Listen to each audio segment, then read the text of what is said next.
বিজ্ঞান জগতৰ কিছুমান অতি গুৰুত্বপূৰ্ণ এমচিকিউ টাইপ কুৱেশ্যনছ আলোচনা কৰিম।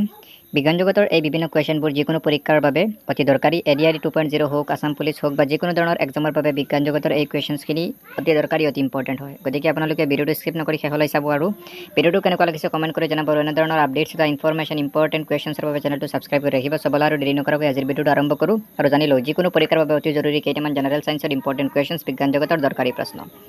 প্ৰথম প্ৰশ্ন হৈছে, কিমান ডিগ্ৰী চেণ্টিগ্ৰেডত সোণ গলাব পাৰি? শুদ্ধ হৈছে 1063 ডিগ্ৰী চেণ্টিগ্ৰেডত। ব্লিচিং পাউডাৰৰ ৰাসায়নিক নাম কি? এইটো ইম্পৰ্টেণ্ট হয়, কেলছিয়াম হাইপ'ক্লৰাইড। ছ'ডা পানীত কি এচিড থাকে? উত্তৰ কাৰ্বনিক এচিড। ফেনাইল প্ৰকৃততে এবিধ এচিড হয়, ই কোন ধৰণৰ এচিড? ফেনাইল হৈছে কাৰ্বক্সিলিক এচিড। সাধাৰণ নিমখৰ ৰাসায়নিক নামটো কি? পৰীক্ষাত আহিব পাৰে, ছডিয়াম ক্লৰাইড সাধাৰণ নিমখৰ। বিশ্বৰ আটাইতকৈ গধুৰ মৌলবিধৰ নাম কি? ইউৰেনিয়াম। ষ্টেইনলেছ ষ্টীল অৰ্থাৎ নিষ্কলংক তীখা কি ধাতুৰ দ্বাৰা তৈয়াৰ কৰা হয়? উত্তৰ যেই। ষ্টেইনলেছ ষ্টীল বা নিষ্কলংক তীখা নিকেল, লো আৰু ক্ৰমিয়ামৰ সংমিশ্ৰণত প্ৰস্তুত কৰা হয়। চক পেঞ্চিলৰ ৰাসায়নিক সংকেত কি? উত্তৰ কেলছিয়াম কাৰ্বনেট। তাৰপিছত কাক অধাতু মৌল বুলি কোৱা হয়? কাৰ্বনক। লাফিং গেছৰ কথা আমি প্ৰায় আটাইয়ে জানো। এইবিধ গেছৰ ৰাসায়নিক নাম কি? Nitrous acid. দৈ গাখীৰত সৃষ্টি হোৱা এচিডবিধৰ নাম কি? Lactic acid. আটাইতকৈ পাতল গেছবিধৰ নাম কি? ইয়াক কোনে কেতিয়া আৱিষ্কাৰ কৰিছিল? আটাইতকৈ পাতল গেছবিধ হৈছে হাইড্ৰজেন। ইয়াক ইংলেণ্ডৰ বিজ্ঞানী হেনৰী কেভেণ্ডিছে 1766 আৱিষ্কাৰ কৰিছিল। অতি প্ৰয়োজনীয় এবিধ গেছ যাৰ কোনো বৰণো নাই, গোন্ধও নাই, কিন্তু অতি দৰকাৰী এই গেছবিধৰ নাম হৈছে অক্সিজেন গেছ। ইয়াৰ কোনো বৰণ বা গোন্ধ নাই। কেতিয়া কোনে নাইট্ৰজেন গেছ আৱিষ্কাৰ কৰিছিল? ইম্পৰ্টেণ্ট 1772। 1772 চনত ইংলেণ্ডৰ বিজ্ঞানী ডেনিয়েল ৰাদাৰফোৰ্ডে নাইট্ৰজেন গেছ আৱিষ্কাৰ কৰিছিল। সোণ গলাব পৰা এচিড দুবিধৰ নাম, নাইট্ৰিক এচিড আৰু হাইড্ৰক্লৰিক এচিড। HCl আৰু নাইট্ৰিক এচিড এই দুয়োটাই সোণ গলাব পাৰে। অক্সিজেন গেছৰ আৱিষ্কাৰক কোন? জোচেফ প্ৰিষ্টলি আৰু কাৰ্ল স্কিলি এই দুগৰাকী বিজ্ঞানীয়ে অক্সিজেন গেছৰ আৱিষ্কাৰ কৰিছিল। ইম্পৰ্টেণ্ট প্ৰশ্ন হয়। তাৰপিছৰ প্ৰশ্ন, পৃথিৱীত এতিয়ালৈকে কিমানবিধ মৌল আৱিষ্কাৰ হৈছে? শুদ্ধ উত্তৰ 106বিধ বৰ্তমানলৈকে মৌল আছে। কেলছিয়াম আৰু পটাছিয়ামৰ আৱিষ্কাৰদ্বয় কোন কোন? কেলছিয়াম আৰু পটাছিয়ামৰ আৱিষ্কাৰ কৰিছিল ছাৰ হামৰে ডেবিয়ে আৰু পটাছিয়ামৰ আৱিষ্কাৰ কৰিছিল তেৱেই। অক্সিজেনৰ উতলাংক 182.976 ডিগ্ৰী চেণ্টিগ্ৰেড। পিতল কি ধাতুৰ সমষ্টি? পিতল হৈছে তাম আৰু দস্তাৰ সমষ্টি।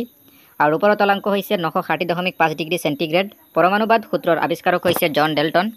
ফছফৰাছ পুৰিলে ওলোৱা বগা বৰণৰ ধোঁৱাবিধৰ নাম হৈছে ফছফৰাছ পেণ্ট্ৰক্সাইড। বৈজ্ঞানিক গৱেষণাৰ এটাত ৰঙা, সেউজীয়া আৰু হালধীয়া এই তিনিটা ৰঙৰ কোনবিধে বিপদ সংকেত বুজায়? হালধীয়া ৰঙে।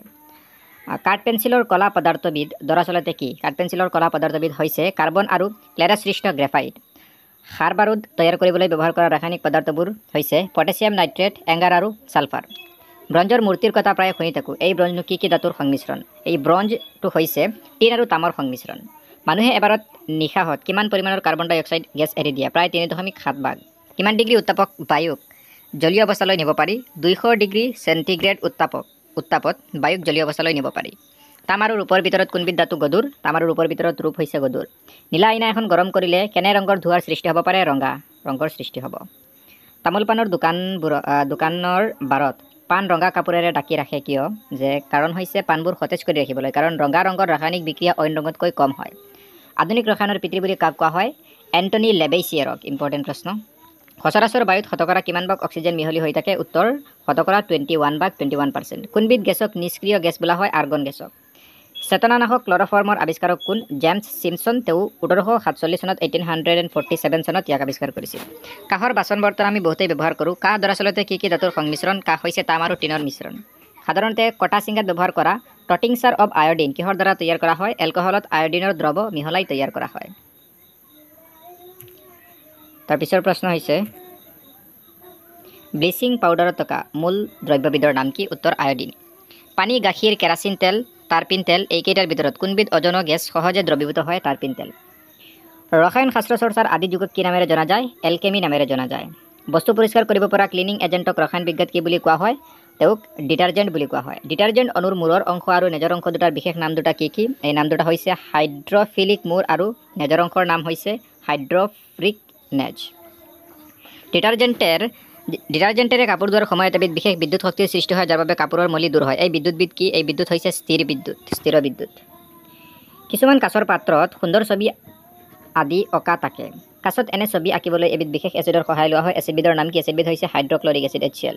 প্লাষ্টিকৰ মূল ভাগ দুটা কি কি? ইম্পৰ্টেণ্ট প্ৰশ্ন। থাৰ্মো আৰু থাৰ্মোছেটিং প্লাষ্টিক। কি ৰাসায়নিক পদাৰ্থ সংযোগত নাইলন তৈয়াৰ কৰা হয়? 50টা এডিপিক এচিড আৰু 50টা হেক্সামিথিলিন ডাই এমিনৰ সংযোজত নাইলন তৈয়াৰ কৰা হয় টেৰিলিন কাপোৰ কিদৰে তৈয়াৰ কৰা হয় গ্লাইকল আৰু টেৰিথালিক এচিডক একোডাল মালাৰ দৰে সজাই টেৰিলিন তৈয়াৰ কৰা হয় পলিয়েষ্টাৰৰ দৰাচলতে কি হয় পলিয়েষ্টাৰ হৈছে এলকহল আৰু এচিডৰ সংযোগ আমি ব্যৱহাৰ কৰা কৰ্পূৰ এবিধ গছৰ পৰা পোৱা যায় কৰ্পূৰ গছৰ কোন অংশৰ পৰা তৈয়াৰ কৰা হয় গছৰ যিকোনো অংশৰ পৰা আমি কৰ্পূৰ তৈয়াৰ কৰিব পাৰি আমি ব্যৱহাৰ কৰা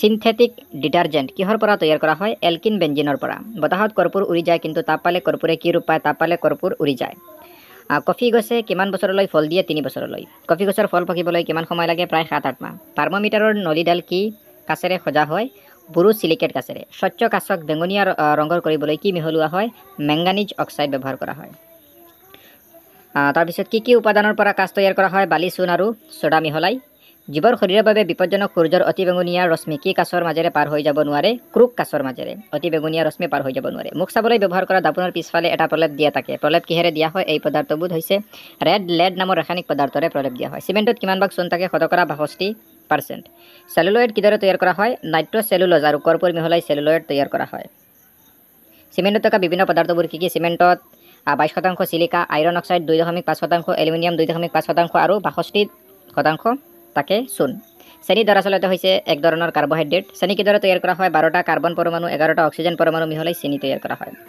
মেথিলেটেড স্পিৰিট দৰাচলতে কি ইথাইল এলকহল আৰু মিথাইল এলকহলৰ মিশ্ৰণ হৈছে মেথিলেটেড স্পিৰিট প্ৰাকৃতিক ৰবৰ কি গছৰ আঠাৰ পৰা প্ৰস্তুত কৰা হয় হিবিয়া নামৰ গছৰ আঠাৰ পৰা ভালকানাইজড ৰাবাৰ কি ৰবৰ গছৰ আঠাৰ লগত সালফাৰ মিহলাই প্ৰস্তুত কৰা ৰবৰক ভালকানাইজড ৰাবাৰ বুলি কোৱা হয় সিনথেটিক ৰবৰত কি থাকে পলিমাৰ বটাডাইন আৰু ষ্টাইৰিন থাকে সিনথেটিক ৰবৰত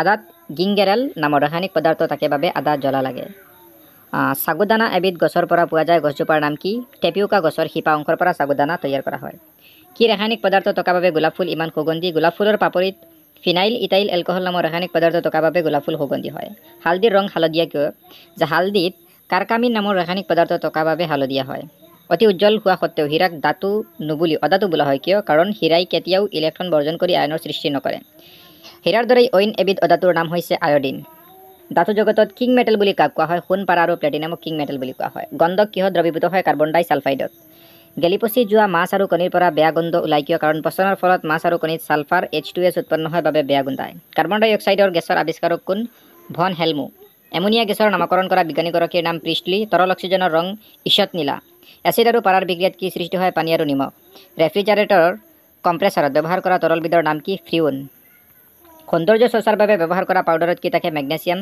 সিলিকেট দিয়াখলাই কাঠিৰ মূৰত থকা ৰাসায়নিক পদাৰ্থ কিহৰ সমষ্টি গন্ধক আৰু পটাছিয়াম ক্লৰেটৰ মিশ্ৰণ দিয়াখলাইৰ বাকচৰ দুই পিনে থকা প্ৰলেপ কিহেৰে প্ৰস্তুত কৰা হয় ৰঙা ফছফৰাছ আৰু এণ্টিমনি সালফাইডৰ প্ৰলেপ এইখিনি আছিল বিজ্ঞান জগতৰ জেনেৰেল সায়েন্সৰ কিছুমান অতি ইম্পৰ্টেণ্ট দৰকাৰী প্ৰশ্ন এইখিনিৰ পৰা যিকোনো পৰীক্ষাত আহিব পাৰে লাইক এডিয়াৰ আছাম পুলিচ বা যিকোনো পৰীক্ষাত আপোনালোকে ভালদৰে চাই ল'ব কেনেকুৱা লাগিছে কমেণ্ট কৰিব মিলি আছোঁ নেক্সট সুন্দৰ ভিডিঅ'ৰ সৈতে আজি মানলৈ bye bye thank you for ৱাচিং দিছ ভিডিঅ'